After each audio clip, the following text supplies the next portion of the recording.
Di tengah kesibukanku membersihkan kekacauan botol-botol bir dan sampah sisa pesta minum semalam suntuk, suamiku dengan santainya melontarkan sebuah kalimat yang membuatku membeku. "Sayang, tolong bersihkan yang rapi, ya." Besok, 7 orang dari keluarga Mbak Yanti dan Dik Kiki akan pindah ke sini dan menetap selama 3 bulan liburan sekolah. Aku tertegun, sapu yang kupegang jatuh berdebam ke lantai. 3 bulan penuh melayani 7 mulut yang datang tanpa diundang. Rumah mungilku akan berubah menjadi losmen gratis bagi orang-orang tak tahu diri. Tapi mereka salah, aku bukanlah wanita lemah yang akan membiarkan mereka menginjak-injakku. Silakan tekan tombol suka, berlangganan kanal ini, dan tinggalkan komentar untuk menyaksikan bagaimana caraku membalas mereka. Pagi itu, matahari baru saja mengintip dari balik pepohonan. Hawa panas khas awal musim kemarau belum lagi terasa menyengat, tapi bel di gerbang rumahku sudah berbunyi berkali-kali dengan tak sabar. Berisik sekali.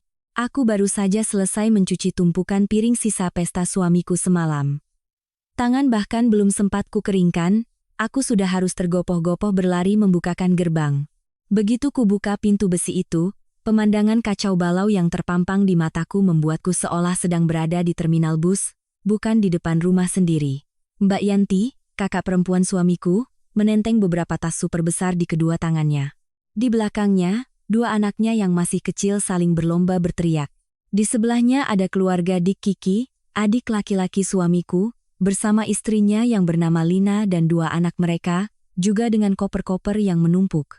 7 orang, 7 mulut untuk diberi makan, dengan seenaknya masuk, ditambah tumpukan barang bawaan setinggi gunung. Mereka berbondong-bondong masuk ke dalam rumahku, tanpa menunggu sang tuan rumah mempersilakan. Bagus, suamiku, turun dari lantai atas dengan wajah ceria menyambut kakak dan adiknya. Ia buru-buru mengangkat barang-barang mereka, mulutnya tak henti tertawa dan berkata, "Mbak, Dik, capek di jalan? Masuk, istirahat saja. Semua biar istriku yang urus." Aku hanya bisa mematung di tengah ruang tamu, menatap 7 manusia yang dengan santainya merebahkan diri di sofa milikku. Hati ini terasa sesak luar biasa, tapi aku menahan diri untuk tidak meledak. Aku memilih untuk diam dan mengamati, sejauh mana batas sikap tidak tahu diri mereka.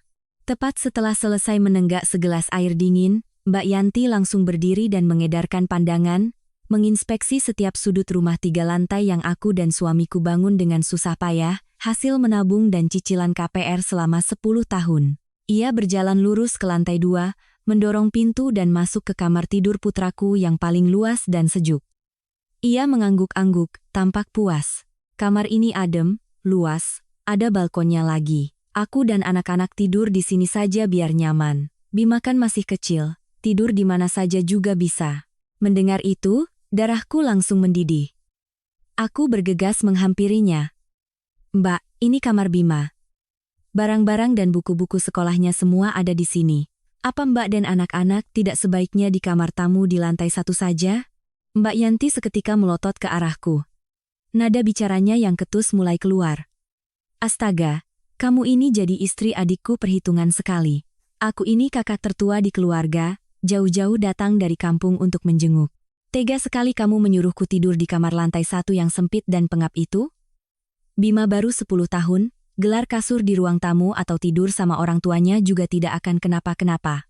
Aku menoleh ke arah Bagus, mataku penuh permohonan, berharap ia akan mengatakan sesuatu yang adil untuk putranya. Tapi tidak, Bagus justru mengerutkan kening menatapku, nadanya penuh celaan. "Sudahlah, Dewi. Mbak Yanti benar. Kita ini tuan rumah, saudara datang berkunjung ya harus tahu diri sedikit, mengalah. Pindahkan saja barang-barang Bima ke ruang tamu. Cuma 3 bulan liburan, jangan dibesar-besarkan, nanti tidak enak sama keluarga." Aku terdiam membisu. Hati seorang ibu terasa perih membayangkan putra kecilnya diusir dari kamarnya sendiri oleh ayahnya, hanya untuk memberi tempat bagi kerabat.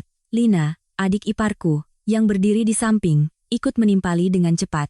Mbak Dewi ini memang sudah terbiasa hidup enak, jadi tidak tahu caranya mengalah. "Kami kesini kan untuk cari kerja, tekanannya banyak. Mbak harusnya memberi kami fasilitas, dong. Kami izin pakai kamar yang satunya di lantai 2. Ya, kalau di lantai 1, aku sering alergi debu, tidak bisa tidur di sana. Hanya dalam waktu kurang dari 15 menit, 7 orang itu dengan seenaknya merebut seluruh ruang hidup paling nyaman di rumahku. Aku diam-diam membereskan pakaian, mainan, dan buku-buku putraku, membawanya keluar dan menumpuknya di sudut ruang tamu. Saat putraku pulang dari les, ia melihat barang-barangnya teronggok di luar, sementara kamarnya sudah dikuasai oleh sepupu-sepupunya yang berteriak-teriak dan membuat berantakan. Anak itu langsung menangis sejadi-jadinya. Aku memeluknya erat, menelan kembali air mataku, dan berpesan padanya untuk mencoba bersabar.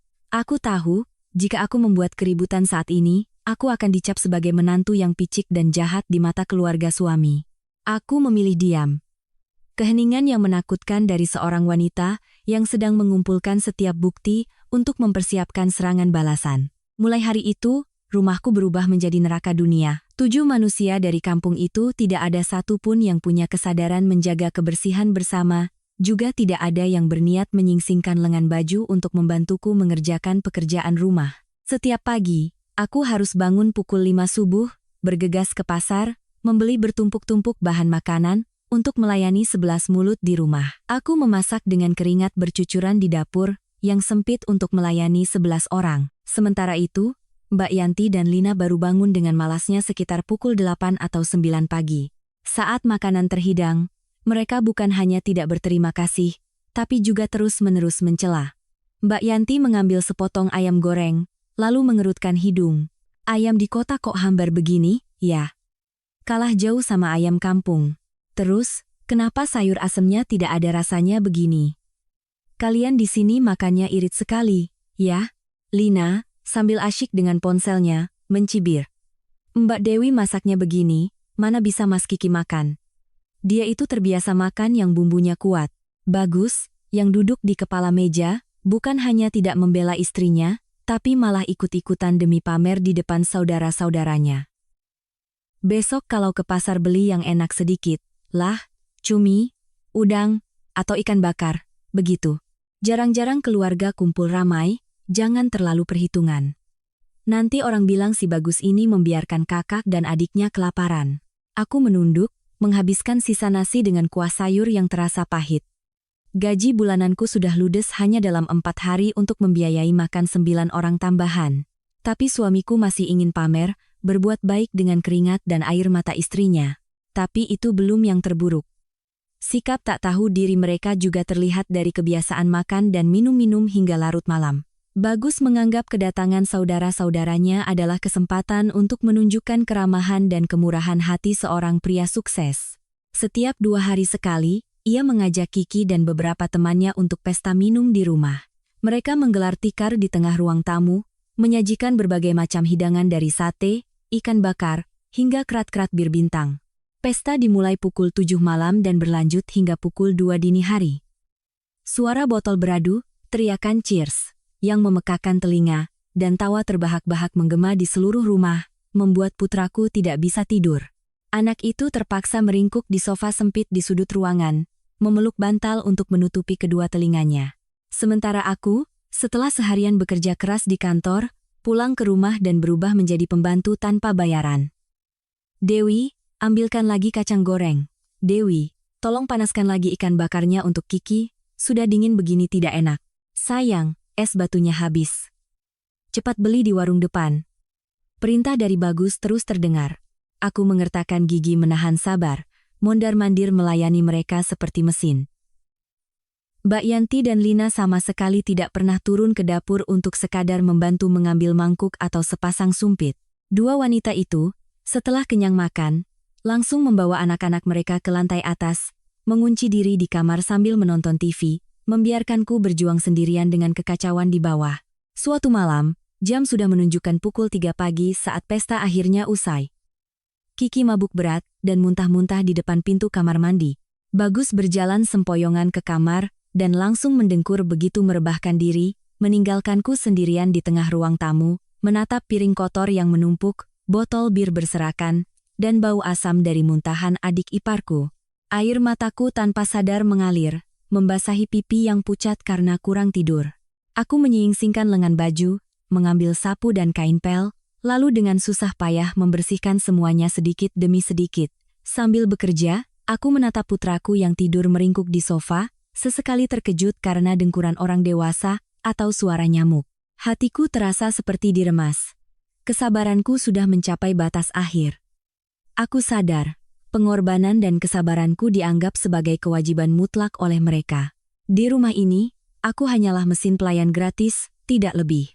Saat aku selesai membersihkan noda terakhir di lantai, langit sudah mulai terang. Aku berdiri tegak, menatap bayanganku di kaca jendela. Wanita kuyu dengan mata panda dan tatapan pasrah ini bukanlah diriku. Aku berjanji pada diriku sendiri, dan pada putraku yang sedang tertidur, bahwa ibu tidak akan membiarkan siapapun lagi menginjak-injak hidup kita. Kesabaran telah berakhir detik ini. Aku akan memulai serangan balasan total untuk memberi pelajaran kepada para parasit yang terbiasa menumpang itu, agar mereka tahu harga dari sebuah keserakahan dan rasa tidak tahu terima kasih. Aku tidak perlu berdebat atau membuat keributan. Aku akan menggunakan keheningan dan otakku untuk memberi mereka pelajaran yang tak akan terlupakan seumur hidup. Memasuki hari ketiga, rangkaian hari-hari yang menyesakan di rumahku sendiri telah mendorong daya tahanku ke puncak. Baru pukul 5 pagi, aku sudah harus bangun dengan susah payah. Seluruh tubuhku terasa pegal dan sakit seolah habis dipukuli. Mataku terasa berat karena 3 malam berturut-turut tidak bisa tidur nyenyak.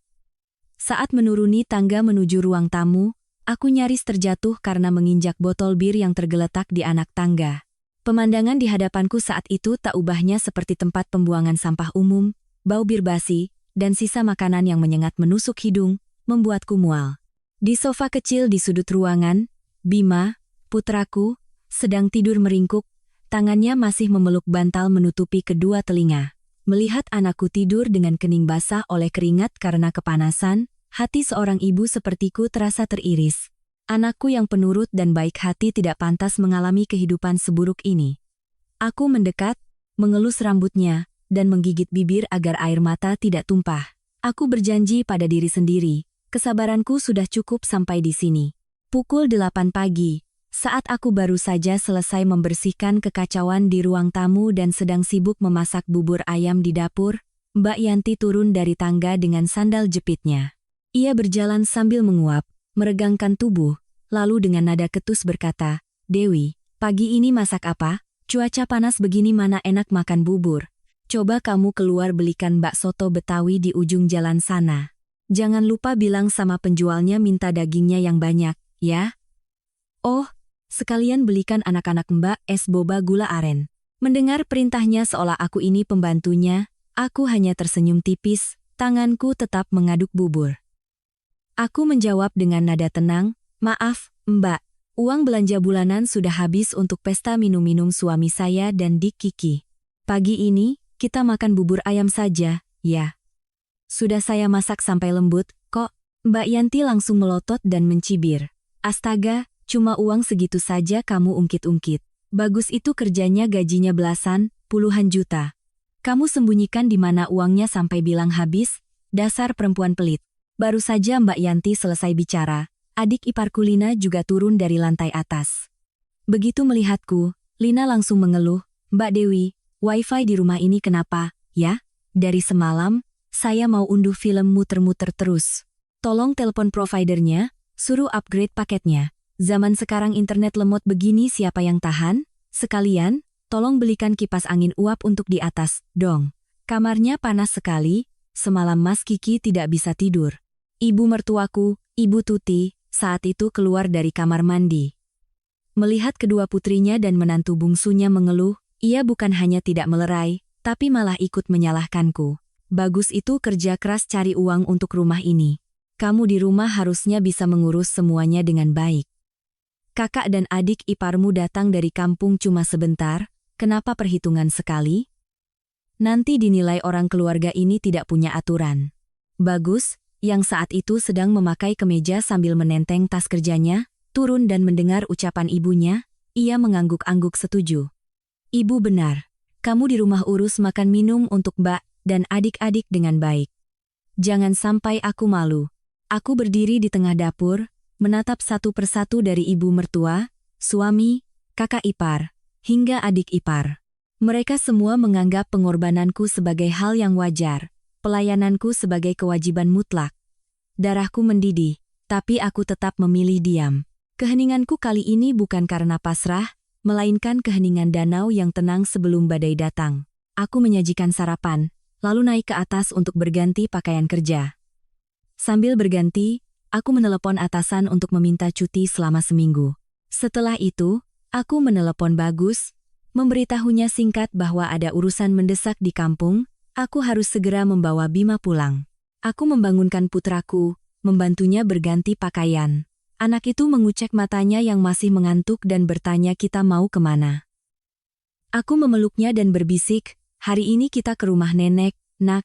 Ibu akan memberimu kamar yang sejuk, dengan kasur yang empuk, tidak akan ada lagi yang berisik mengganggu tidurmu. Anakku tersenyum cerah mendengarnya, lalu dengan patuh memakai sepatunya sendiri. Sekitar pukul 10 pagi, setelah Bagus berangkat kerja, Mbak Yanti, Lina, dan anak-anak mereka pergi ke mal naik taksi untuk mendinginkan diri. Sementara ibu mertuaku pergi ke rumah tetangga untuk bergosip. Rumah kini hanya tinggal aku dan putraku. Inilah kesempatan emas yang kutunggu. Aku mengambil koper besar dari atas lemari, diam-diam membuka lemari pakaian, dan memasukkan baju-baju kami yang penting. Aku menata semuanya dengan sangat rapi. Setelah itu, aku mengambil semua dokumen penting, buku tabungan, dan barang berharga dari meja kerja, lalu memasukkannya ke dalam tas selempang. Selanjutnya, aku pergi ke dapur, membuka kulkas. Di dalamnya hanya ada sedikit sayuran layu dan beberapa butir telur. Aku mengumpulkan semua sisa makanan dan sayuran busuk, memasukkannya ke kantong sampah, dan membuangnya. Kulkas besar itu kini kosong melompong. Selesai dengan itu, aku membuka laci di bawah TV, mengambil setumpuk tagihan yang baru datang kemarin. Tagihan listrik, air, dan internet bulan ini, totalnya hampir 2,5 juta rupiah. Aku dengan hati-hati meletakkan tumpukan tagihan itu di tengah meja tamu, di tempat yang pasti akan langsung terlihat oleh siapapun yang masuk, dan menindihnya dengan pemberat kertas. Melihat sekeliling rumah untuk terakhir kalinya, aku tersenyum lega. Tanpa keributan, tanpa pertengkaran, aku menggandeng tangan putraku keluar rumah, memesan taksi, dan langsung menuju sebuah apartemen servis yang baru saja kuhubungi untuk kami tinggali sementara. Saat aku dan putraku baru saja masuk ke kamar, merebahkan diri di kasur empuk berspray putih bersih, dan menikmati sejuknya AC, drama di rumah pun dimulai. Pukul 12 siang, teleponku berdering. Nama suamiku muncul di layar. Aku menuang segelas air, meminumnya dengan tenang, baru kemudian menekan tombol jawab. Begitu terhubung, suara panik dan marah Bagus langsung meledak. Dewi, kamu di mana sih? Ini sudah siang kenapa tidak masak? Serumah pulang dari mal kelaparan, kulkas kosong melompong. Kamu ini istri dan menantu macam apa? Pergi keluyuran membiarkan seisi rumah mati kelaparan begini? Aku menjauhkan ponsel dari telinga, lalu menjawab dengan lembut. Nada bicaraku tenang dan jelas. Mas, aku lupa memberitahumu. Ada urusan mendadak di kampung. Ibu sakit keras dan butuh dirawat. Jadi aku ambil cuti seminggu untuk pulang. Bima juga kubawa untuk membantuku. Di rumah kan banyak orang dewasa, urusan pasar dan masak, tolong diatur saja, ya. Bagus berteriak di telepon. Kamu gila, ya. Rumah lagi ada tamu, banyak saudara dari kampung. Kamu itu menantu, beraninya pergi begitu saja? Sekarang tidak ada apapun untuk dimakan, uang belanja juga tidak kamu tinggalkan. Kamu mau membiarkan kakak dan adikku mati kelaparan? Cepat pulang sekarang juga. Aku tertawa sinis, tawa penuh cemoohan untuk suami yang tidak masuk akal dan pengecut itu. Tamu. Mereka itu kakak dan adik kandungmu, Mas. Di rumah ada 9 orang. Kalau Bima tidak dihitung, masih ada 8 orang dewasa. Masa 8 orang dewasa tidak ada yang bisa pergi ke pasar beli sayur dan ikan untuk dimasak? Kenapa harus menunggu satu orang perempuan yang juga bekerja dan mengurus anak untuk melayani? Uang belanja bulan ini sudah habis untuk pesta minum-minummu dan Kiki. Kamu kepala keluarga. Kamu yang harusnya mengeluarkan uang untuk menjamu saudara-saudaramu. Sudah dulu, ya, ibu memanggilku. Selesai bicara, aku langsung mematikan telepon dan mengaktifkan mode tolak panggilan otomatis dari nomornya, agar bisa menikmati kedamaian bersama putraku. Sore itu, rumah yang tanpa kehadiranku langsung tenggelam dalam kekacauan. Aku tidak perlu berada di sana untuk menyaksikannya. Melalui sistem kamera CCTV yang diam-diam kupasang di ruang tamu, Semua kejadian tersiar langsung ke ponselku. Di layar kecil itu, aku melihat Mbak Yanti berkacak pinggang. Wajahnya merah pada memarahi Lina. Kamu ini adik ipar tapi pemalasnya minta ampun. Seharian cuma tiduran di kamar main HP, giliran makan tidak mau turun memasak. Kamu pikir siapa yang akan melayanimu? Hah? Lina juga bukan orang yang mau kalah. Ia balas melotot. Loh, Mbak kan yang paling tua. Harusnya Mbak yang memasak untuk adik-adiknya. Kami ini pengangguran, datang ke sini cari kerja, tidak punya uang. Mbak suruh aku masak pakai apa? Bu, lihat Mbak Yanti, Bu, dia menindas menantumu. Ibu Tuti duduk di sofa, wajahnya kusut, tangannya memijat pelipis karena sakit kepalanya kambuh. Ia kelelahan mendengar pertengkaran anak-anaknya. Sudah, kalian semua diam. Kepala ibu pusing sekali, Bagus mana? Cepat telepon si Dewi suruh pulang. Rumah ini sudah seperti pasar. Bagus masuk dari pintu depan, menenteng beberapa bungkus nasi murah yang dibelinya di warung. Wajahnya pucat karena lelah dan kesal. Begitu melempar bungkusan nasi ke meja, matanya tertumbuk pada tumpukan tagihan yang kutinggalkan. Ia mengambilnya, dan wajahnya langsung berubah dari pucat menjadi putih pasi. Hampir 2,5 juta rupiah untuk tagihan listrik, air, dan internet, semuanya jatuh tempo hari ini. Jika tidak dibayar, besok layanan akan diputus. Di dompet Bagus hanya tersisa beberapa ratus ribu rupiah. Gaji masih 2 minggu lagi. Ia mengacak-acak rambutnya, dengan panik meneleponku berkali-kali. Tapi tentu saja yang terdengar hanya nada sibuk. Kepanikan mulai menjalari suami yang penuh gengsi itu. Ia sadar, di balik status kepala keluarga yang ia banggakan, semua biaya hidup, dari sayur, ikan, hingga listrik dan air, selama ini aku yang menanggungnya. Makan malam keluarga suamiku hari itu berlangsung dalam suasana suram. 7 orang yang terbiasa dilayani kini harus duduk mengunyah nasi bungkus yang dingin dan kering. Anak-anak yang lapar mulai menangis, meminta ayam goreng dan susu. Mbak Yanti dan Lina masih saling melotot, menyalahkan satu sama lain. Rumah penuh sampah sejak pagi, piring kotor menumpuk di wastafel mengeluarkan bau busuk. Botol bir berserakan di lantai. Tanpa tangan wanita yang selalu mereka remehkan, rumah idaman yang mereka banggakan, kini berubah menjadi tumpukan kekacauan, pengap, dan penuh kebuntuan. Aku tersenyum menatap layar ponsel, menyeruput teh melati hangat dengan perasaan lega. Hari-hari penuh tekanan dan penghinaan telah berlalu. Sekaranglah saatnya bagi para parasit itu untuk merasakan nilai sesungguhnya dari keberadaanku di rumah itu. Serangan psikologis ini baru permulaan. Sebuah penarikan diri dalam diam yang memiliki daya hancur luar biasa, menghantam tepat pada kesombongan dan sikap tak tahu diri seluruh keluarganya. Selama 3 hari penuh sejak aku pergi dari rumah yang menyesakan itu, teleponku tak henti-hentinya berdering. Suamiku, Bagus, sepertinya sudah gila karena tidak bisa mengendalikan kekacauan yang ia ciptakan sendiri. Panggilan-panggilan awalnya penuh dengan kemarahan dan perintah. Dewi, cepat pulang. Kamu membiarkan seisi rumah mati kelaparan dan kehausan. Tegas sekali kamu, lalu berubah menjadi pesan-pesan menyalahkan. Kamu perempuan tidak punya hati. Ibu sudah tua, saudara datang dari kampung, tega sekali kamu tinggalkan. Tapi aku hanya diam, keheningan absolutku adalah senjata paling tajam saat ini. Aku mematikan nada dering telepon, menghabiskan 3 hari itu untuk mengajak Bima piknik, makan makanan enak yang ia suka, dan menikmati tidur nyenyak tanpa gangguan suara botol beradu atau dengkuran berisik. Memasuki hari keempat, nada bicara Bagus mulai berubah. Tidak ada lagi sikap angkuh atau bentakan. Yang ada hanya permohonan yang lemah dan penuh keputusasaan. Dewi, aku mohon, pulanglah. Aku sudah mau gila. Mbak Yanti dan keluarga Kiki bertengkar terus setiap hari hanya karena siapa yang ke pasar dan siapa yang cuci piring. Ibu sakit kepala dan hanya bisa berbaring di tempat tidur. Uang di dompetku sudah habis, 2 hari ini kami semua makan mie instan. Rumah bau seperti tempat sampah, aku bahkan tidak berani pulang. Aku tahu aku salah, pulanglah bantu aku selesaikan ini. Aku janji akan menuruti semua pengaturanmu.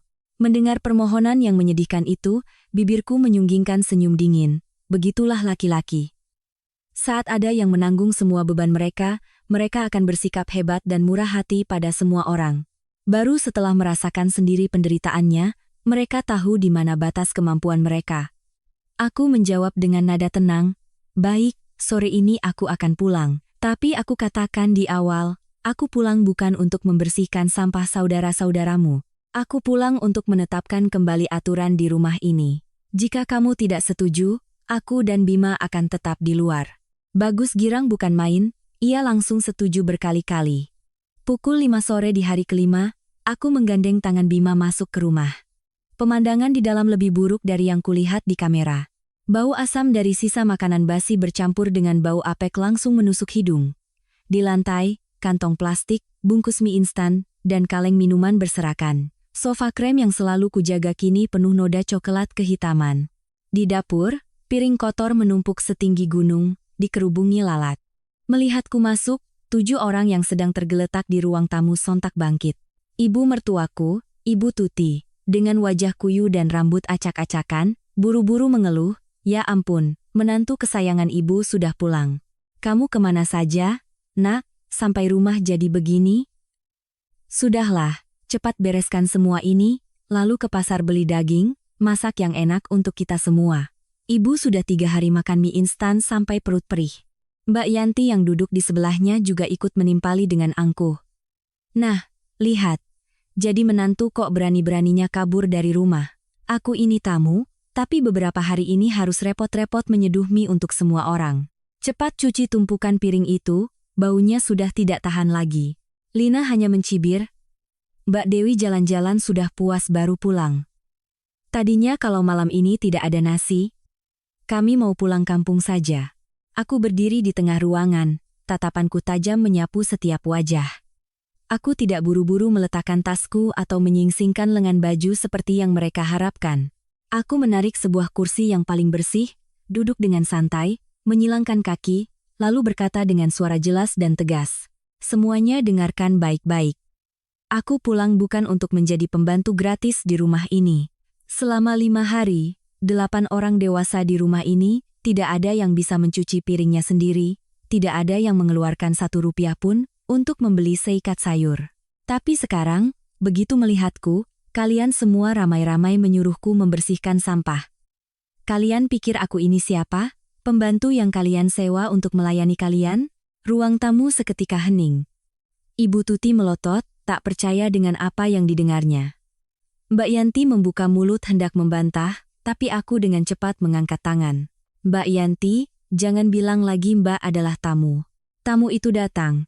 Dijamu makan 1 atau 2 kali. Kalau tamu membawa seluruh keluarga dan menetap selama 3 bulan, itu bukan lagi tamu, tapi orang yang tinggal serumah. Dan kalau sudah tinggal serumah, harus ikut berbagi tanggung jawab." Lalu, aku mengeluarkan selembar kertas yang sudah kucetak dari tasku, meletakkannya dengan keras di atas meja kaca di depan Bagus. "Ini adalah peraturan baja yang sudah kususun. Mulai detik ini, rumah ini akan berjalan sesuai peraturan ini.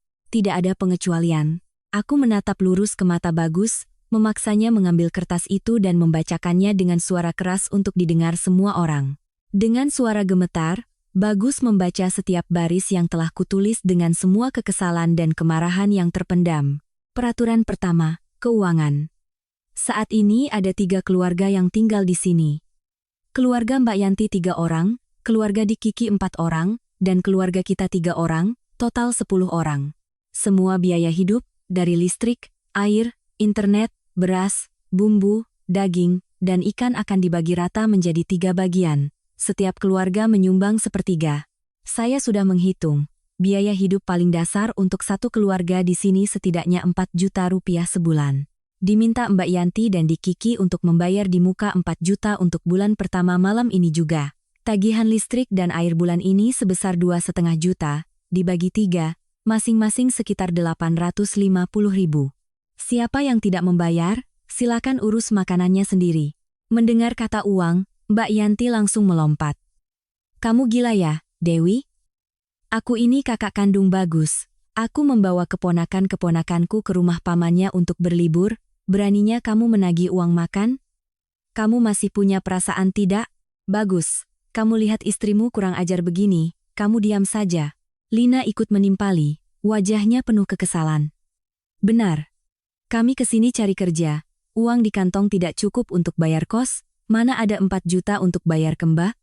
Jadi menantu kok perhitungan sekali, kami ini adik kandung suamimu, bukan orang lain. Bagus menatapku dengan ragu, hendak membujuk. Sudahlah, Dewi, urusan uang, kan saudara sendiri. Tapi aku langsung memotongnya dengan tatapan setajam silet. Mas Bagus, diam. Uang gajimu bulan ini sisa berapa? Coba keluarkan. Apa kamu sanggup memberi makan 9 mulut selama 3 bulan, sampai mau pamer murah hati? Kalau kamu mau pakai uang sakumu sendiri untuk menanggung saudara-saudaramu, aku tidak peduli. Tapi kamu tidak punya hak memaksa aku banting tulang mencari uang untuk melayani keluargamu. Hubungan keluarga tidak bisa dimasak jadi nasi. Aku menoleh ke Mbak Yanti dan Lina, nada bicaraku tajam. Kalian tidak punya uang, tapi 5 hari lalu minta dibelikan soto Betawi, es boba, dan kipas angin uap pakai apa? Kalian gampang sekali menghabiskan uang orang lain, giliran disuruh keluar uang sendiri langsung protes. Aku ulangi sekali lagi, bayar uang, ada nasi.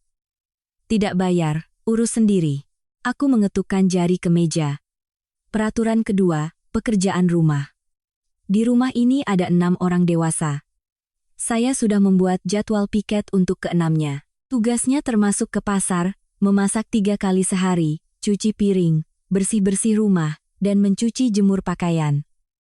6 orang akan bergantian, 2 orang 1 shift per hari. Hari ini saya dan Mas Bagus akan membersihkan kekacauan ini sebagai contoh. Besok giliran Mbak Yanti dan Ibu. Lusa giliran keluarga Kiki. Siapa yang giliran piket tapi malas-malasan? Hari itu seisi rumah tidak makan. Tidak ada yang boleh menggantikan. Ibu Tuti, mendengar namanya masuk jadwal piket, langsung memegangi kepala dan merintih.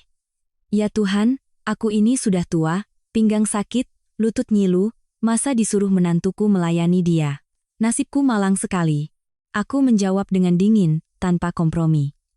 Bu, kemarin ibu jalan kaki beberapa kilometer ke rumah tetangga untuk bergosip seharian tidak sakit lutut. Sekarang disuruh membantu masak untuk anak cucu malah sakit pinggang? Di rumah ini tidak ada ratu, juga tidak ada pembantu. Semuanya setara. Mbak Yanti dan Lina terus berdebat, menolak menandatangani peraturan itu. Kami tidak mau tanda tangan. Kamu mau apa? Ini rumah adikku. Aku mau tinggal di sini, kamu tidak punya hak mengusir. Tantang Mbak Yanti. Aku berdiri, dengan tenang mendekati Mbak Yanti, dan berbisik di telinganya, Mbak benar, aku tidak akan mengusir Mbak. Tapi jika malam ini uang tidak ada di meja dan besok jadwal piket tidak dijalankan, aku akan panggil tukang kunci untuk mengganti kunci pintu dapur. Semua beras, bumbu, panci, akan kukunci.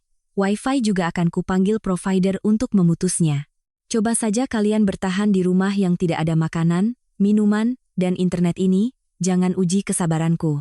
Selesai bicara, aku menggandeng Bima naik ke kamar, mengunci pintu rapat-rapat, membiarkan umpatan dan teriakan mereka di bawah. Aku tahu, menyerang ekonomi dan kenyamanan pribadi adalah hukuman paling menyakitkan bagi mereka yang terbiasa menumpang. Suasana di rumah tegang seperti senar gitar. Bagus menggedor-gedor pintu kamarku memohon, tapi aku diam 1000 bahasa. Aku menunggu, melihat berapa lama keras kepala mereka akan bertahan di hadapan rasa lapar dan ketidaknyamanan yang ekstrem. Disiplin baja telah ditegakkan, dan aku tidak akan mundur selangkah pun. Keesokan paginya, saat sinar matahari musim kemarau baru saja menembus celah jendela, aku sudah terbangun.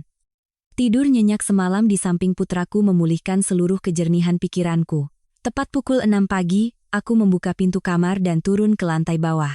Pemandangan di hadapanku lebih buruk dari perkiraanku. Di meja tamu, 3 mangkuk mie instan sisa semalam masih tergeletak. Kuahnya sudah berlemak dan mulai dikerubungi lalat. Mbak Yanti dan Lina sedang berbaring di sofa, sibuk dengan ponsel mereka, wajah mereka masam. Melihatku turun, Mbak Yanti melirik sinis lalu memerintah, "Nah, menantu di rumah baru bangun. Cepat bereskan semua ini. Lalu ke pasar beli sarapan, semalam aku lapar sekali, makan mie instan sampai perut perih. Coba cari tukang bubur ayam yang enak, belikan beberapa porsi. Sekalian belikan anak-anakku susu kotak." Aku berhenti, melipat tangan di dada, menatap lurus ke wajah tak tahu malunya. "Mbak Yanti, uang iuran bulan ini sudah disiapkan?" Semalam sudah saya jelaskan, ada uang, ada barang. Tidak ada lagi tumpangan gratis di rumah ini. Lina mendengar itu langsung melompat, melempar ponselnya ke sofa. Mbak Dewi ini aneh sekali. Kami ini pengangguran, uang untuk beli popok anak saja tidak ada, mana mungkin ada 4 juta untuk Mbak. Jadi saudara kok tega sekali? Gaji Mbak puluhan juta, masa pelit sama saudara sendiri? Mbak Yanti ikut menimpali dengan angkuh. Benar. Jangan sok jadi orang kaya di sini. Kamu tidak mau masak ya sudah. Aku juga tidak butuh. Kamu pikir tanpa kamu kami semua akan mati kelaparan? Nanti kalau Bagus berangkat kerja, aku minta uang sama dia untuk ke pasar. Menunggu pelayananmu, bisa-bisa aku jadi hantu kelaparan. Aku tertawa sinis. Bagus, yang sedang mengikat dasi di dekat tangga, terkejut mendengar namanya disebut dan menatapku dengan takut. Aku menoleh padanya dan berkata perlahan, Mas Bagus, di dompetmu ada berapa? Berikan saja semua pada Mbak Yanti. Aku tidak melarang. Tapi aku ingatkan, sekali kamu mau menanggung beban ini, kamu selesaikan sendiri. Aku hanya bertanggung jawab atas perut Bima dan perutku. Selesai bicara, aku tidak mau berdebat lagi dan langsung pergi. Keras kepala mereka sudah kuduga. Mereka pikir aku hanya menggertak. Aku mengajak Bima sarapan di sebuah restoran mahal di ujung jalan. Setelah mengantar anakku ke sekolah, aku langsung ke kantor, meminta izin atasan untuk pulang lebih awal demi urusan keluarga. Tepat pukul 10 pagi, aku sudah di rumah bersama seorang tukang kunci profesional dan seorang teknisi internet. Ibu mertuaku, Ibu Tuti, sedang duduk mengipas-ngipas di ruang tamu. Melihatku membawa orang asing, ia terkejut. Dewi, kamu bawa siapa? Kenapa panggil tukang? Aku tersenyum sopan. Iya, Bu. Kunci pintu dapur macet, jadi saya panggil tukang untuk ganti yang baru biar aman. Wi-Fi juga sering putus nyambung. Saya panggil teknisi untuk ganti kata sandi dan upgrade. Aku mengarahkan tukang kunci ke dapur. Dapur ini adalah kerajaanku. Tempatku menyimpan banyak makanan mahal untuk putraku. Tukang kunci dengan cepat mengganti kunci lama dengan kunci baru yang jauh lebih aman. Sementara itu, teknisi internet mengganti kata sandi Wi-Fi dengan kombinasi rumit yang hanya aku yang tahu. Selesai bekerja, aku membayar mereka, lalu dengan hati-hati mengunci pintu dapur dari luar. Ibu Tuti hanya menatap dengan cemas, tapi tidak berani ikut campur. Pukul 11 siang, Mbak Yanti dan Lina pulang bersama anak-anak mereka. Pagi tadi, Bagus hanya memberi Mbak Yanti Rp200.000. Dengan uang segitu untuk 7 mulut di Jakarta, ia hanya bisa membeli beberapa bungkus mie instan, beberapa butir telur, dan seikat kangkung layu. Mbak Yanti masuk sambil menggerutu, langsung menuju dapur untuk memasak mie. Tapi tangannya terhenti saat gagang pintu tidak bisa diputar. Pintu terkunci rapat. Ia menggedor-gedor pintu lalu berteriak, "Apa ini?" "Bu, kenapa pintu dapur dikunci? Kuncinya mana?" Ibu Tuti tergopoh-gopoh datang. Tadi si Dewi panggil tukang ganti kunci. Katanya kunci lama rusak. Kuncinya mungkin dia bawa kerja. Wajah Mbak Yanti dan Lina langsung pucat pasi. Pintu kayu yang kokoh itu memisahkan mereka dari sumber air minum, panci, piring, dan kompor. Ya Tuhan, perempuan ini benar-benar mau membunuh kita semua. Dapur dikunci, masak mie pakai apa? Piringnya mana? Masa kita harus makan mie mentah? Teriak Mbak Yanti seperti orang gila. Sore harinya, saat aku pulang menjemput Bima, tanganku menenteng kantong berisi makanan lezat. Aku membeli steak impor, salmon segar, dan udang galah. Aku masuk dengan santai, mengabaikan tatapan tajam mereka. Semua orang tergeletak lemas di sofa karena lapar dan haus. Melihatku membawa makanan, Kiki mencoba tersenyum. Mbak Dewi sudah pulang, beli apa? Kok kelihatannya enak? Malam ini kita makan-makan, ya, Mbak. Tolong buka pintu dapurnya biar Lina bantu siangi sayur. Aku berhenti dan menatapnya. Kamu salah, Kiki. Ini porsi makan untuk 3 orang keluarga saya. Saya beli pas, tidak lebih. Uang iuran belum dibayar, jadi maaf saya tidak bisa melayani. Lalu, aku mengeluarkan kunci, membuka pintu dapur, masuk, dan menguncinya lagi dari dalam. Aku mulai memasak steak dengan mentega dan bawang putih. Aroma harumnya menyebar ke seluruh rumah. Kemudian aku memasak sup udang dan membuat sashimi dari salmon. Aroma makanan yang lezat menyelinap melalui celah pintu, menyiksa hidung orang-orang yang kelaparan di luar. Aku bisa mendengar anak-anak mereka menangis meminta makan. Mbak Yanti menggedor-gedor pintu. Dewi, buka pintunya. Kamu mau makan sendiri sementara ibu mertua dan saudara-saudaramu mati kelaparan? Dasar perempuan iblis. Aku tetap diam. Tepat saat itu, Bagus pulang kerja. Melihat kekacauan di rumah, ia berlari ke dapur. Dewi, buka pintunya. Apa yang kamu lakukan? Kenapa semua orang dibiarkan kelaparan? Aku membuka pintu sedikit. Mas Bagus, aku ulangi peraturan nomor 1. Siapa yang tidak bayar iuran, urus makannya sendiri. Mulai sekarang, dapur ini area pribadiku. Siapa yang mau pakai, silakan bayar 4 juta rupiah. Ibu Tuti menangis. Ya Tuhan, aku melahirkan anak laki-laki, tapi sekarang menantuku mengunci dapur tidak memberi makan. Bagus marah dan hendak mendobrak pintu, tapi aku menatapnya dengan tajam. Coba saja. Setengah dari dapur ini milikku. Aku berhak menguncinya. Bagus tertegun. Ia berbalik, menatap saudara-saudaranya yang kelaparan, lalu mengeluarkan dompetnya yang tipis. Hanya tersisa 300.000 rupiah. Ia melempar uang itu ke meja. Kiki, ambil ini, beli roti untuk anak-anak. Mbak Yanti, coba pinjam uang di mana saja, kasih ke istriku. Aku sudah tidak punya uang. Mbak Yanti dan Lina panik mengeluarkan ponsel hendak meminjam uang. Tapi Lina berteriak putus asa. Mas Bagus, wifi-nya mati. Kata sandinya diganti, aku tidak bisa masuk internet. Pulsaku habis, bagaimana mau menelepon? Bagus menatapku. Aku tersenyum tipis. Oh, kata sandi wifi sudah kuganti. Langganan ini atas namaku, bayar pakai rekeningku. Kalau belum bayar iuran, jangan harap bisa pakai. Aku menutup pintu dapur rapat-rapat. Di luar, kekacauan, pertengkaran, dan keputusasaan total melanda para benalu itu. Serangan psikologisku telah mengenai titik vital mereka. Memasuki hari ke-6, suasana di rumah menjadi sangat mencekik. Kunci dapur dan pemutusan internet benar-benar efektif. Mbak Yanti dan Lina tak lagi bisa bersikap angkuh. Wajah mereka kuyu dan rambut acak-acakan. Anak-anak mereka menangis sepanjang hari karena lapar, haus, dan tidak ada tontonan kartun. Pagi itu, Bagus tidak ke kantor karena harus menyelesaikan proyek penting. Ia membawa laptop mahalnya seharga 30 juta rupiah ke ruang tamu untuk bekerja. Di dalam laptop itu tersimpan seluruh data proyek klien yang sangat penting dan belum sempat dicadangkan. Sekitar pukul 10 pagi, Bagus mendapat telepon dari atasannya. Ia berdiri, meninggalkan laptopnya yang menyala di meja, dan pergi ke balkon untuk berbicara. Tepat saat itu, Tio, putra sulung Mbak Yanti yang berusia 12 tahun dan terkenal sangat nakal, mendekati laptop itu. Tangannya yang berminyak karena makan keripik mulai menekan-nekan keyboard secara acak. Melihat tulisan di layar terhapus, ia malah semakin senang dan terus memukul-mukul keyboard. Aku yang berdiri di dekat tangga hendak menegurnya, tapi sebuah pemandangan mengerikan terjadi. Di sebelah laptop, ada segelas penuh jus jeruk. Tio yang sedang bermain-main tanpa sengaja menyenggol gelas itu. Seluruh isinya tumpah, membanjiri keyboard laptop mahal itu. Terdengar suara desis kecil, layar berkedip beberapa kali, lalu padam total. Tio membeku, wajahnya pucat pasi. Mbak Yanti yang sedang berbaring di sofa, melihat kekacauan yang dibuat putranya. Wajahnya berubah dari kaget menjadi panik.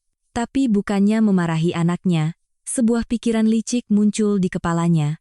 Ia buru-buru menarik Tio, menyembunyikannya di belakang punggungnya. Matanya yang liar mencari sasaran dan berhenti pada Bima, putraku, yang sedang asyik bermain Lego di karpet. Mbak Yanti berlari, menarik lengan Bima dengan kasar, lalu mendorongnya dengan keras ke arah meja. Bima terjatuh, kedua tangannya mendarat tepat di genangan jus jeruk, di samping laptop yang sudah mati itu. Bima menangis ketakutan. Tepat saat itu, Bagus masuk. Melihat pemandangan itu, laptop kesayangannya terendam jus jeruk dan Bima berdiri di sampingnya dengan tangan basah amarahnya meledak. Mbak Yanti langsung berakting. Ia berteriak sambil menunjuk Bima. Ya Tuhan, Bagus, lihat kelakuan Bima. Aku baru lengah sebentar, dia sudah menumpahkan jus ke laptopmu. Anak ini nakal sekali, ibunya tidak bisa mendidiknya. Ibu Tuti dan Lina ikut berlari keluar. Bagus menatap laptopnya, matanya merah. Kehilangan laptop adalah satu hal, tapi kehilangan data proyek bisa membuatnya dipecat dan harus membayar ganti rugi ratusan juta. Tanpa bertanya, tanpa mencari tahu, Bagus mengangkat tangannya, hendak menampar wajah Bima yang berlinang air mata. Apa yang kamu lakukan? Hah? Kamu membunuh ayah? Tapi tangannya tidak pernah sampai. Aku melesat seperti harimau, mendorong Bagus menjauh dan memeluk Bima erat-erat. Aku menatap tajam suamiku. Kamu sudah gila. Kamu ayahnya, tapi tidak punya otak untuk berpikir? Belum tahu apa-apa sudah main tangan sama anakku. Bima memelukku erat, terisak. Bukan aku, Bu. Aku lagi main. Tante Yanti yang menarik dan mendorongku ke meja. Tanganku sakit, Bu. Mendengar itu, aku paham seluruh drama licik yang baru saja terjadi. Mbak Yanti melompat-lompat, mencoba menutupi kebenaran. Jangan memfitnah. Anak kecil sudah diajari berbohong sama ibunya. Jelas-jelas tangannya basah kena jus, aku melihat sendiri dia menumpahkannya. Bagus, kamu harus tegas. Jangan biarkan ibu dan anak ini menghancurkan rumah ini. Ibu Tuti ikut menimpali, ya Tuhan, menantu dan cucu ini sudah tega memutus makanan kami, sekarang merusak alat pencari nafkah suaminya. Sial sekali rumah ini, Bagus memegangi kepalanya, putus asa. Dewi, bagaimana caramu mendidik anak? Laptop itu 30 juta, datanya ratusan juta, semuanya hancur. Aku harus ganti rugi bagaimana? Kalian mau membuatku mati, ya?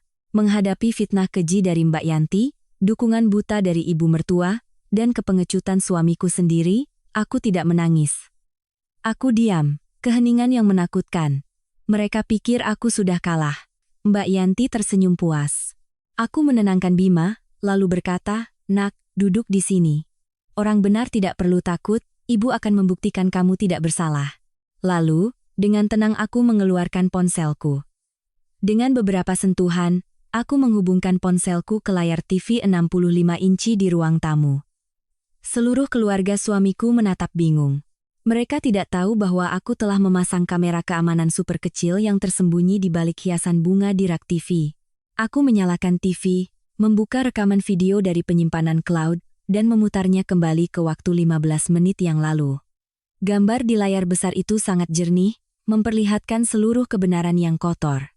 Semua orang melihat dengan jelas adegan Tio mendekati laptop, memukul-mukul keyboard, lalu menyenggol gelas jus jeruk. Dan bagian paling dramatis pun dimulai. Rekaman itu menunjukkan Mbak Yanti panik, lalu bukannya memperbaiki kesalahan, ia malah berlari, menarik Bima, dan mendorongnya hingga jatuh ke genangan jus.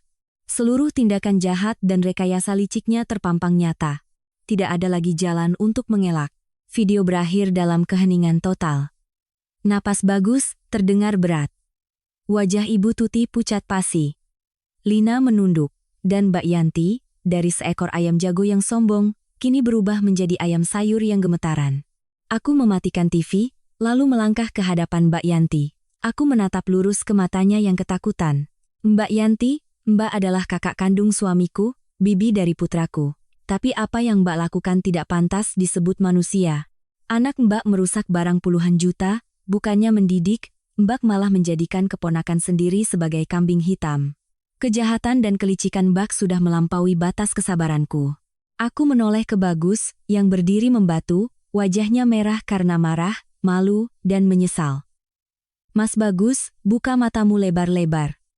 Ini kakak perempuan yang selalu kamu suruh aku hormati. Demi gengsi. Kamu hampir menampar anak kandungmu sendiri hanya karena fitnah dari seorang pembohong. Ayah macam apa kamu ini? Tanpa memberi Bagus kesempatan, aku menjatuhkan hukuman terakhir. Mbak Yanti, laptop ini harganya 30 juta rupiah, aku masih punya notanya. Ditambah biaya pemulihan data, aku anggap murah jadi 35 juta. Hari ini juga, aku minta Mbak transfer uang sejumlah itu ke rekeningku. Kalau tidak punya uang, silakan telepon suamimu di kampung, suruh dia jual sawah atau pinjam uang. Kalau tidak, dengan bukti video ini, Aku akan melaporkan kasus ini ke polisi atas tuduhan perusakan properti dan pencemaran nama baik. Pikirkan baik-baik. Mendengar kata polisi, lutut Mbak Yanti langsung lemas. Ia bersujud di lantai. Kesombongannya lenyap, digantikan permohonan yang hina. Dewi, ampun, Dewi. Tante mohon, Tante salah. Tante kalap. Karena takut ganti rugi, tolong maafkan Tante. Tante ini petani, dari mana dapat uang 35 juta? Kalau suami Tante tahu, dia bisa membunuh Tante. Bu, tolong bantu saya, Bu. Aku mundur selangkah. Saat Mbak mendorong anakku, apa Mbak ingat hubungan darah? Kesalahan harus dibayar dengan uang tunai. Itu hukum kehidupan. Aku beri waktu 2 jam. Setelah 2 jam, jika tidak ada notifikasi transfer masuk, silakan jelaskan sendiri di kantor polisi. Kata-kataku tegas dan dingin. Rumah itu hening mencekam. Air telah tumpah dari gelas, dan tamparan kebenaran telah menelanjangi semua kebusukan dan nyuedah yang mengatasnamakan keluarga. Serangan balasan cerdasku telah menempatkan segalanya pada tempatnya. Adil, jelas, dan tanpa ruang untuk toleransi buta. Suasana di ruang tamu terasa sangat berat. Bagus, pria yang selalu membanggakan statusnya sebagai kepala keluarga dan memaksa istrinya untuk mengalah, kini berdiri membeku. Matanya merah padam, dipenuhi amarah, rasa malu, dan penyesalan yang mendalam. Ia menunduk menatap tangan mungil putranya, lalu ke wajah polos anaknya yang masih basah oleh air mata.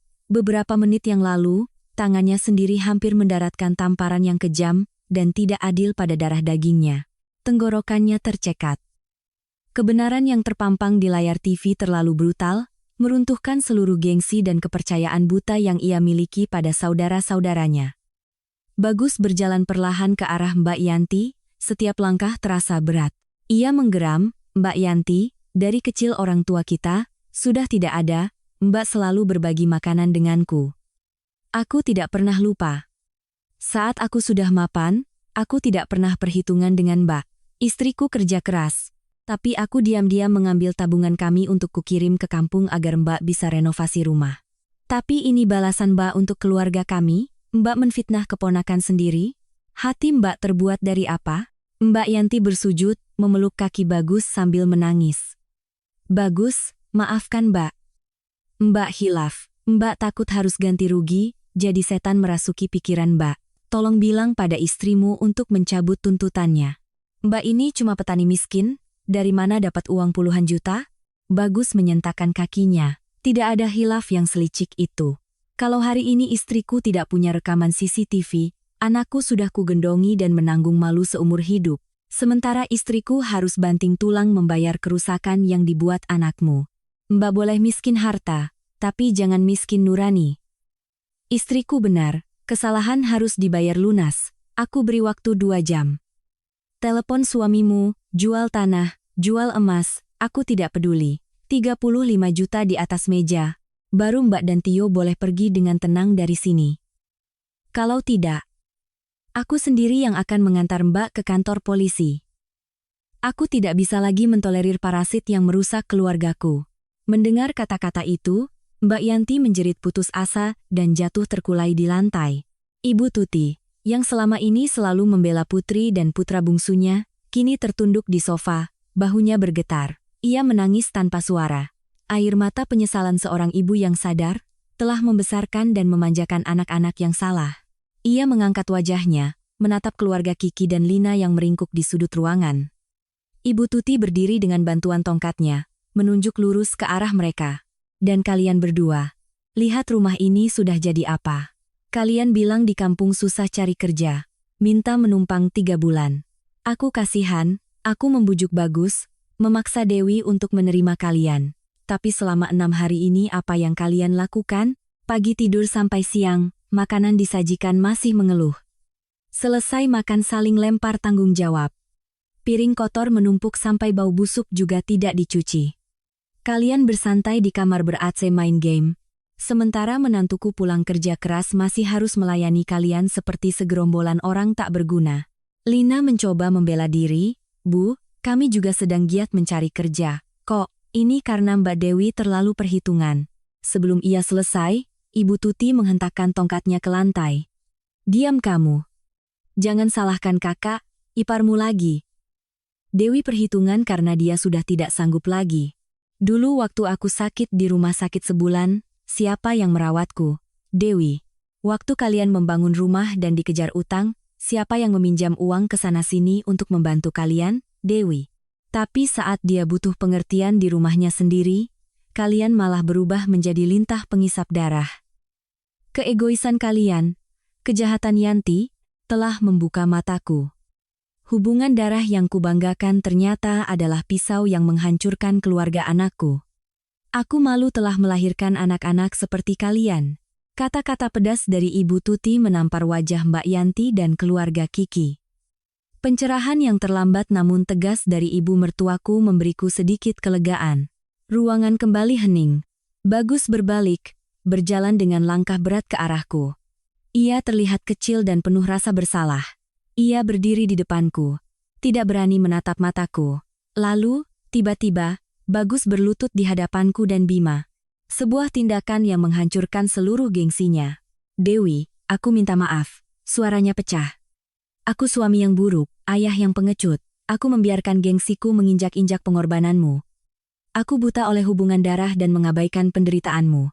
Aku hampir memukul anakku sendiri. Aku tidak pantas menjadi suamimu, tidak pantas menjadi ayah Bima. Marahi aku, caci maki aku. Bahkan jika kamu minta cerai sekarang, aku akan terima. Aku tahu luka yang kuberikan pada kalian terlalu dalam. Aku menatap pria yang berlutut di kakiku. Setetes air mata akhirnya mengalir di pipiku. Bukan air mata kelemahan, tapi pelepasan dari semua tekanan. Aku tidak langsung menyuruhnya berdiri. Aku ingin momen ini terukir di benaknya selamanya. Mas Bagus, air matamu hari ini memang terlambat, tapi perlu, kataku dengan tenang. Keluarga bukanlah tempat untuk pamer. Aku memberimu kesempatan untuk melihat kebenaran, dan aku menggunakan cara paling kejam agar kamu sadar. Mulai sekarang, rumah ini adalah milik kita. Aturan di rumah ini aku yang buat. Siapapun yang masuk, harus menghormati hakku sebagai tuan rumah. Apa kamu bisa melakukannya? Bagus mengangkat wajahnya yang basah air mata, mengangguk berkali-kali. Aku janji, Dewi. Mulai sekarang, kamu adalah atap rumah ini. Siapapun yang mengganggu kedamaianmu dan Bima, akan kuhadapi. Aku serahkan semua wewenang di rumah ini padamu. Ibu Tuti mendekat, memegang tanganku. Dewi, ibu banyak salah padamu. Ibu buta, ibu berat sebelah. Rumah ini bisa seperti sekarang karena berkatmu. Ibu serahkan keluarga ini padamu. Aturan yang kamu buat, ibu yang akan pertama kali mematuhinya. Siapa yang tidak menurut, ibu sendiri yang akan usir. Pengakuan tulus dari suami dan ibu mertuaku menandai kemenangan mutlak dalam perjuanganku. Tanpa kekerasan, tanpa adu mulut, aku menggunakan keheningan, kecerdasan, dan ketegasan untuk membalikkan keadaan. Di sudut lain, Mbak Yanti dengan gemetar menelepon suaminya. Mas, tolong aku, cari pinjaman 50 juta sekarang juga, transfer ke rekening Dewi. Kalau tidak, dia akan melaporkanku ke polisi. Tolong aku mas. Aku kapok. Sementara itu, keluarga Kiki dan Lina, melihat nasib tragis Mbak Yanti dan sikap tegas Bagus dan Ibu Tuti, sadar bahwa tambang emas mereka telah ditutup. Tanpa diperintah, mereka diam-diam mulai berkemas. Mereka tahu bahwa disiplin baja yang kuterapkan dari iuran wajib hingga jadwal piket adalah siksaan bagi para pemalas seperti mereka. Pelarian yang menyedihkan pun dimulai. Aku berdiri melipat tangan, menatap dengan tenang orang-orang yang pernah menginjak-injakku. Kini harus pergi dalam kehinaan dan ketakutan. Badai di rumah ini akhirnya reda. Menyisakan langit yang cerah dan ketertiban yang semestinya. Tepat 1 jam 45 menit setelah ultimatumku, ponselku berbunyi. Notifikasi dari bank muncul di layar. Transfer sejumlah 35 juta rupiah telah masuk ke rekeningku. Aku menunjukkan layar ponsel itu ke Mbak Yanti, yang duduk lemas di lantai. Wajahnya pucat pasi setelah melewati percakapan telepon yang penuh badai dengan suaminya, yang terpaksa menggadaikan sertifikat tanah untuk menyelamatkannya. Mbak Yanti melihat notifikasi itu, lalu tubuhnya terkulai. Ia tak lagi punya sisa-sisa kesombongan. Ia diam-diam berdiri, berjalan gontai ke kamarnya untuk mengemasi barang. Tio, putranya, menatapnya dengan takut dari sudut tangga. Bersamaan dengan itu, keluarga Kiki dan Lina juga sudah selesai berkemas. Mereka tahu drama tumpangan gratis telah berakhir. Kurang dari 30 menit kemudian, 7 orang itu turun dengan tumpukan barang bawaan mereka. Berbeda dengan kedatangan mereka yang riuh dan angkuh, kepergian mereka sunyi dan penuh penyesalan. Mbak Yanti berjalan di depan, kepalanya tertunduk. Lina mengikuti di belakang, menarik koper sambil menggendong anaknya. Kiki menatap Bagus, mencoba mengucapkan selamat tinggal, tapi Bagus memalingkan wajahnya, tak mau lagi menunjukkan kelemahan. Tanpa sepatah kata perpisahan, mereka melangkah keluar. Suara gerbang besi yang ditutup terdengar kering, menandai akhir dari hari-hari yang menyesakan di rumahku. Ketika langkah kaki mereka menghilang, keheningan yang melegakan menyelimuti rumah. Aku membuka semua jendela, membiarkan angin sore masuk, mengusir bau apek dan aura kemalasan. Rumah masih berantakan, tapi kali ini aku tidak merasa kesal. Aku hendak mulai membersihkan, tapi Bagus merebut sapu dari tanganku. Pria yang selama ini menganggap pekerjaan rumah adalah urusan wanita, kini membungkuk, membersihkan setiap sudut dengan teliti. Ibu Tuti juga mengambil kain lap, dengan tekun membersihkan meja. Aku tidak menghentikan mereka. Aku bersandar di dinding, mengamati mereka membersihkan kesalahan mereka sendiri. Bima, melihat rumah kembali tenang, dengan riang bermain Lego di tengah ruangan. Tawa polosnya adalah obat penyembuh terbaik. Malam itu, rumah sudah kembali rapi dan bersih. Aku masuk ke dapur, memasak makan malam yang sangat sederhana, sayur bayam, sambal terasi, dan sisa ikan salmon. Hanya kami berempat, aku, Bagus, Ibu Tuti, dan Bima. Tidak ada lagi keributan atau keluhan. Suasananya tenang dan hangat. Setelah makan, Bagus meletakkan sendoknya. Matanya memerah. Ia menangis seperti anak kecil di hadapan istri dan ibunya. Dengan suara tercekat, ia berkata, "Dewi, makan malam ini baru aku benar-benar mengerti arti keluarga. Selama ini aku buta, mengejar gengsi dan pengakuan semu. Aku mengorbankan kedamaianmu dan anak kita demi orang-orang yang ternyata hanya memanfaatkan. Kalau bukan karena pelajaran menyakitkan hari ini darimu, aku pasti sudah kehilangan segalanya." Ia menatapku dengan penuh rasa terima kasih. "Terima kasih Dewi, terima kasih tidak menyerah. Terima kasih telah menyadarkan pria bodoh sepertiku. Mulai sekarang, aku bersumpah, di mana ada kau dan Bima, disitulah rumahku. Pengorbananmu tidak akan pernah lagi diremehkan oleh siapapun." Ibu Tuti juga menangis. Ia memegang tanganku. "Dewi, ibu salah. Ibu buta karena pilih kasih. Ibu lupa bahwa kamu juga seorang anak, seorang wanita yang butuh disayangi. Tindakan kejam Yanti tadi siang benar-benar menyadarkan ibu. Mulai sekarang, ibu menganggapmu sebagai putri kandung ibu. Kekuasaan di rumah ini ada di tanganmu. Siapapun yang tidak tahu diri, ibu sendiri yang akan mengusirnya." Mendengar pengakuan tulus dari lubuk hati mereka, hatiku yang sempat membeku mulai menghangat. Aku tersenyum lega. "Mas, Bu, semua sudah berlalu. Jangan dibahas lagi. Aku tidak menyalahkan kalian. Aku hanya berharap, setelah badai ini, keluarga kita benar-benar mengerti di mana batasan dari sebuah hubungan keluarga." Malam itu, aku berbaring di tempat tidurku yang nyaman, memeluk putraku yang tertidur pulas. Badai besar telah berlalu, membersihkan semua kotoran, prasangka, dan sikap tak tahu diri, meninggalkan fondasi yang jauh lebih kuat untuk rumah kecilku.